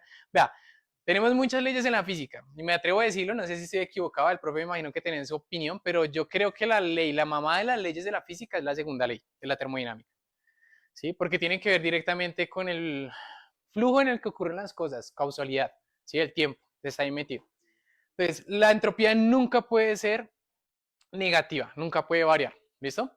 Entonces, acá uno ve que aparentemente la viola, pero no se está violando, solamente acá lo que está mostrando es que hay una variación. Recuerden que al principio yo dije que no eran las entropías, sino las variaciones. Y aún así, si la variación es negativa, quiere decir de que ella no totalmente comenzó 100% entrelazada, sino que tenía un valor ahí por el cual comenzó a disminuir, ¿sí? Igual, vuelve y juega, la respuesta más concreta es que es la variación, y la variación sí puede ser negativa. Lo que no puede ser es la entropía negativa. Es decir, si yo acá no tengo la variación, sino S solita, sin el triángulo de I negativa, uy, asústese. ¿Y por qué, digamos, las otras tres gráficas sí tienen un comportamiento similar, pero esta sí se Es comporta de esa negativa. forma? Sí. Vale. Eso tiene que ver con el hecho de que las partículas A y B, que son las que aparecen acá, ellas eran inicialmente un poquito más puras. ¿Listo? Puras, ¿cómo lo definimos? ¿Tú en qué semestre estás? ¿Ya estás viendo cuántica? ¿No? Ok, listo. Se entiende. Bien, listo. En física tenemos dos efectos o dos fenómenos probabilísticos. Uno es asociado a la mecánica cuántica y el otro es de la mecánica clásica. Me explico. Si tú lanzas una moneda hacia arriba, tienes la probabilidad de que caiga en sello o en cara. Ahí estamos hablando de una probabilidad clásica. ¿Listo? Mientras que mecánica cuántica es otra vaina, es otra historia, ¿vale? Pero resulta que cuando nosotros estamos hablando de lo que es la matriz densidad mete las dos en una sola, ¿sí? Las junta, las incorpora, las mezcla, ¿vale? Entonces, inicialmente lo que estamos diciendo acá es que las partículas A y B eran más puras y a medida que ocurrió la colisión se volvieron un poquito más mixtas, es decir, se le adicionó una probabilidad clásica, no cuántica, sino clásica, ¿listo? Pero otra vez, a medida que la energía sigue siendo alta y se aumenta, pues vuelve a regresar a su estado inicial, ¿listo? Entonces quiere decir de que precisamente se le adicionó una probabilidad, una incertidumbre clásica, no cuántica, sino clásica. ¿Mm? Y eso fue lo que pasó con A y B. Mientras que con C no. Obviamente lo que uno esperaría, y en cierta manera entiendo tu pregunta, porque pues como están las tres entrelazadas, pues uno dice, venga, debería ser todas las mismas, tener el mismo comportamiento. Pues no, y sí, sí porque están entrelazadas, pero no porque dos colisionaron y la otra no colisionó. Entonces, en cierta manera también se espera un comportamiento diferente con A y B y con C. Entonces, por eso C es esta y A y B es esa de ahí abajo, ¿sí? Entonces, básicamente es eso. Como pensaron un poquito más puras, ¿ok? Listo. Como los estados cuánticos de los qubits, ¿sí? Epa, Que son estados puros, mixtos, y se busca que sean puros. 100%. Porque digamos que una de las cosas que uno quiere más como físico es quitarle el estado mixto a un sistema, ¿sí? El estado mixto tiene que ver precisamente con la pérdida de información. Me explico. Tú con un QET, en el caso de los qubits, es mucho más fácil manejar la superposición cuántica de un qubit que manejar la superposición clásica de un qubit, ¿sí? Porque con la superposición cuántica es mucho más fácil manejarla, es mucho más, ¿cómo decirlo? Tienes detectores, tienes muchas herramientas que te permiten trabajar con ella. Mientras que cuando uno le adiciona clásico a lo cuántico, el, el sistema se vuelve extremadamente complejo, muy complejo. Entonces viene precisamente lo que es un estado puro. Un estado puro viene siendo simplemente un QET, un estado bien definido. Así sea una superposición cuántica, pero es un puro en el sentido de que existe el QET. Mientras que el estado mixto, nosotros no tenemos solamente un QET, tenemos el QET por el BRA. Quiere decir que acá tenemos es una matriz densidad. Mixto, matriz densidad, puro, un QET. Y es mucho más fácil trabajar con QETs que con matrices. ¿Sí? Entonces viene siendo ahí. Le hice una pregunta. Su merced ha hablado del momento magnético del, bueno, anómalo del muón, pero Ajá. digamos, ¿cómo realizan esas medidas? Y, bueno, otra pregunta como, digamos, sobre qué software o sobre qué montan todos estos tipos de trabajos acerca de, bueno, la cuántica. Bueno, la primera, pues no te la puedo responder muy, digamos, con precisión porque digamos que ya hace parte de la experimentación. Digamos que toda la teoría que nosotros acá montamos fue teórica, ¿sí? Fueron cálculos teóricos. La experimentación yo diría que obviamente se haría por el lado del experimento de Stern y Gerlach, ¿sí? Que es básicamente cuando se detecta que existe un spin del electrón, ¿sí? El spin tiene que ver con el momento magnético, ¿sí? O sea, de hecho, el momento magnético está definido en términos del spin. Entonces, viene siendo, haz de cuenta, un experimento de Stern y Gerlach que cogieron al muón y pues lo detectaron. Simplemente colocaron un campo magnético, porque eso es el experimento de Stern y Gerlach. Colocaron un campo magnético, 2 barras, y pues se lanza una partícula por el medio. Entonces, si la partícula no tiene nada magnético, pues no tiene por qué verse desviada, sigue derecho. Pero eso no fue lo que se demostró en la vida real, lo que se demostró es que la partícula es desviada. Quiere decir de que hay algo en la partícula que es magnético, intrínseco, y eso es lo que se llamó el spin. Y como el spin es una forma de decir el momento magnético, pues yo diría que el momento magnético del muón lo calculan de la misma manera, con un experimento de Stern y Gerlach, solamente que no está cuadrando con la teoría, no cuadra. Y la segunda, sí, claro, utilicé un programa, menos mal muchachos. De hecho, la vez pasada estaba hablando con un físico que salió de la Nacional hace como 20 años, 30 años, y el man me decía, venga, usted es afortunado, porque pues en esa época nosotros no teníamos computadores, nosotros todo teníamos que hacerlo todo a la mano, ¿sí? Y se puede, no es imposible, pero pues es mucho más sencillo que usted le bote ahí el programa y el programa, tum, ahí está el resultado, papi, interprételo, ¿sí? Entonces, todos esos cálculos que obtuvimos acá, bueno, los cálculos que aparecen ahí en la matriz de densidad, utilicé el programa de Wolfram Matemática. Ustedes lo conocen porque muchos de ustedes se meten a Wolfram, no, sí, Wolfram Alpha, ¿no? En internet, Wolfram Alpha. Pues resulta que el man también saca un programa mucho más sofisticado, se llama Matemática, ¿vale? Es una versión descargable, yo la descargué y pues obviamente ahí es donde yo monto todo. Y programas deben haber muchos. Por la teoría cuántica de campos existe un montón de programas, pero pues yo utilicé ese porque me casé con ese. O sea, me aprendí a manejarlo y se me hizo facilito. ¿Mm?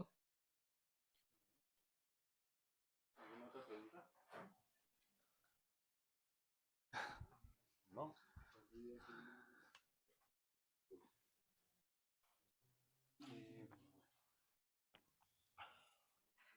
Yo tenía ahí otro par de preguntitas Ujú.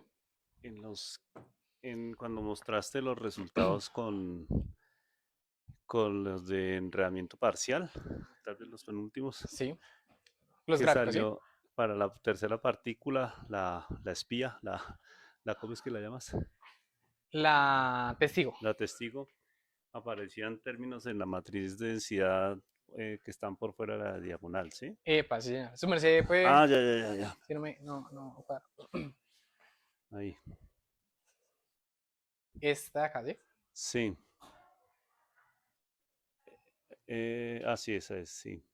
Esta y esta. Eso. Esa es de A y B y esas son de C. Esta, acá grande. Ajá. Entonces, bueno, los términos diagonales ahí dan como la probabilidad de un estado o del otro, ¿no? Y esas antidiagonales o sea, ¿cómo se interpretarían esas? Ok. Mm, Entonces ahí es lo que estábamos hablando de los estados mixtos y puros, porque resulta que todos los que aparecen en la diagonal son elementos cuánticos. Los que están por fuera de la diagonal son los elementos clásicos. ujú. Esto hoy en día se conoce como la decoherencia cuántica, ¿vale? Entonces, los que están acá, si aparecen términos ahí, quiere decir de que se le está yendo incertidumbre clásica al sistema, ¿vale? Inicialmente nosotros teníamos A, y fíjate que A, seno, coseno de alfa, y fíjate que eso se propagó para C, porque nuevamente aparece seno, coseno y seno, coseno. Quiere decir de que la incertidumbre clásica de la partícula A se le propagó a la partícula testigo en algún momento de la colisión, ¿sí? Nuevamente, eso viene siendo lo que es la decoherencia. Entre estos términos sean más significativos, quiere decir de que yo probablemente voy a encontrar menos información en la partícula testigo.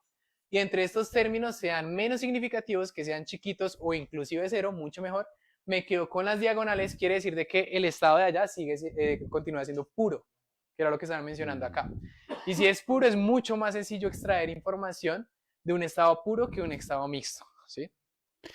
ok. Que eso tiene que ver también con Ujú. el gato de Schrödinger. O sea, si ustedes buscan ahí en internet, el gato de Schrödinger hoy en día tiene una solución, no es que eso suceda en la vida real, tiene una solución y es porque el gato en el momento en el que está metido dentro de la caja y el detector allá, eso también está teniendo interacciones con lo que está alrededor, aire o no sé, partículas de lo que sea. Con el simple hecho de que esté en contacto con algo lo hacía minúsculo, quiere decir de que eso ya está eh, eliminando la decoherencia, ¿vale? Entonces, o sea, si usted monta un experimento en la vida real, todo bien, el gato no va a estar ni vivo ni muerto, o se quiebra o está vivo, ¿sí? Pero digamos, dentro del punto de vista de la mecánica cuántica, están las dos veces al mismo tiempo, pero no, eso no sucede en la vida real. Ok. Bueno, y otra pregunta, pero ya más decías que al final hay como un trabajo por hacer. Sí, eh, y bueno, y aprovecho para contarle a la audiencia, porque no lo dijimos, sino hasta hoy me enteré que Juan David pues, hace parte del magisterio actualmente. sí, Y pues eso a mí me parece una noticia maravillosa, porque qué maravilla tener en el magisterio profesores tan preparados como Juan David, que motive a los chicos, maravilloso. Pero estaba pensando entonces, si pues supongo que sigues investigando en esto, sigues trabajando en esto, supongo que acá hay chicos interesados y chicas interesadas en vincularse a este tipo de investigación, y diciendo que estás acá, que estás en el magisterio, habría la posibilidad de hacer cooperación para quizá de pronto un trabajo de grado que tú orientes, estudiantes que quieran investigar en esta línea, y que estando tú aquí ya en Bogotá nos puedas orientar y colaborar con algunos chicos en esa. claro que sí, esa es la idea. Digamos que ahorita lo que me tiene un poquito atado y pues la causa por lo cual, digamos, no puedo investigar 100% de lleno eso, pues chicos, ustedes se van a dar cuenta, llega un punto en el que ya tienen que trabajar. Esa es la realidad, ¿sí? Tienen que sustentar, ya pues usted ya como que viviendo con sus papás como que no. Y pues obviamente usted tiene que comenzar a distribuir el tiempo en todo lo que le quede. No quiere decir de que el trabajo sea malo, el trabajo es malo si usted lo hace malo, ¿sí? El trabajo usted también lo puede disfrutar. Actualmente pues me toca lastimosamente así repartir el tiempo porque, o sea, una de las épocas más chéveres que tuve en mi vida fue cuando estuve estudiando la maestría porque literal todo el día era estudiando, no hacía nada más.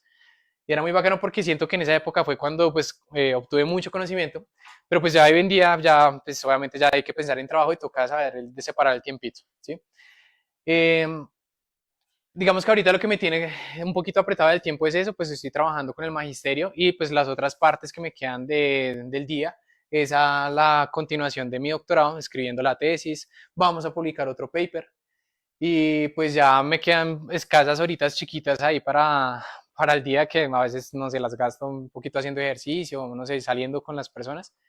Pero digamos que una vez salga del doctorado, mi propósito, pues además de continuar trabajando en el magisterio, es aplicar ya a universidad o abrir un semillero de investigación, ¿sí? Entonces, digamos que para el próximo año yo tengo 100% ya fijo, lo tengo súper focalizado, abrir un semillero de investigación. Pues me gustaría acá porque salí de acá y amo la universidad. Y pues obviamente ahí ya podría asesorar a los que quisieran, o sea, para marzo si hay alguien que quiera trabajar en estos temas, claro que sí, cuente conmigo y yo de una le hacemos a trabajos de grado bien interesantes. No, pues aquí toda la disponibilidad para constituir el semillero, para Claro que sí. incluso antes de que logres, por supuesto que más interesante aún, pero incluso estando en el magisterio, digo, es muy fácil porque los convenios de cooperación, profesor Alejandro me corrige, con las instituciones del distrito nacional, incluso los particulares, es muy fácil de realizar. Es decir, para el formalismo de la dirección del trabajo grado, me refiero a eso. Ah, Eso creo que casi ya. que eso es automático, o sea, es muy fácil. Sí, claro Y que sí. lo de la idea del semillero, fabuloso, fabuloso. Ahí, pues todos están todos los grupos, pero yo el primero que ofrezco para hacer eso es el grupo nuestro, Sí. que para crear un semillero en esa línea, maravilloso. Buenísimo. No, yo ya para terminar quiero hacer algunos comentarios, pues agradecerte enormemente la Ustedes. charla, porque no solamente este tema que estando este año nosotros celebrando, gracias a la definición de la UNESCO de que este sea el año internacional de la ciencia y tecnologías cuánticas, pues estamos todos como en el modo cuántico y tu conferencia además que tiene que ver con teoría cuántica de campos, pues que son temas muy atractivos. También es para nosotros como Universidad Distrital, nos da muchísimo gusto ver acá hoy a nuestros egresados que han hecho una carrera académica y que la siguen haciendo, pero como resaltaba Juan David, ¿no? Que se dedicó tan pronto, salió de acá el salto a seguir su carrera académica, a formarse, a aprovechar la juventud, insistimos, bueno, yo insisto muchísimo con eso, aprovechen el momento porque cada cosa, uno siempre puede hacer todo en cualquier momento, la verdad se ha dicho, pero cuando hace las cosas, digamos, como aprovechando las condiciones, las circunstancias óptimas, pues todo es mucho mejor. Entonces, lo que cuentas sobre la mejor experiencia, ¿de cuántos años llevas estudiando entonces? ¿Desde el pregrado, 4, 11 años? Sí, 11 12 pues yo años. ingresé en el 2012, me fui hasta el 2018 en la licenciatura y 2012, estamos hablando de 13 años. No hay mejor vida que la vida de estudiante. Entonces, sí, claro. alentarlos a que en la línea que sea, si la línea suya es las ciencias, pues sigan sus posgrados en ciencias.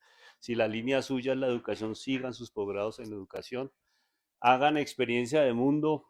Acá yo pensé que de pronto nos contabas un poco de Brasil, pero bueno, pero la Eh, experiencia de mundo de conocer otras Las garatas. culturas, otros idiomas, otros ambientes, realmente es muy, muy constructivo para ustedes como futuros licenciados en física, como futuros profesionales de la educación, profesionales de la ciencia, etcétera, etcétera. Entonces, por eso especialmente agradezco que hubieras venido y que nos hubieras mostrado tu trabajo y pues que hayas hecho la invitación para que ojalá la encuentren atractiva a estos chicos y chicas y que se animen pues para trabajar. Nosotros los viejos, ¿sí o no, profesor? Nosotros los viejos somos muy buenos para trabajar, pero para estudiar y formarse toca hacerlo mejor cuando uno está joven y que tiene cabeza y tiene ganas. Bueno, si no hay más comentarios y preguntas, les pediría que agradezcamos de nuevo a nuestro invitado. Gracias. Muchísimas gracias. Muchísimas gracias a los que nos acompañaron también en la videollamada. Y bueno, pues entonces nos veremos la próxima semana. Ya les estaremos contando qué conferencia hay. Lo van a ver por las redes sociales y por el correo electrónico. Eso.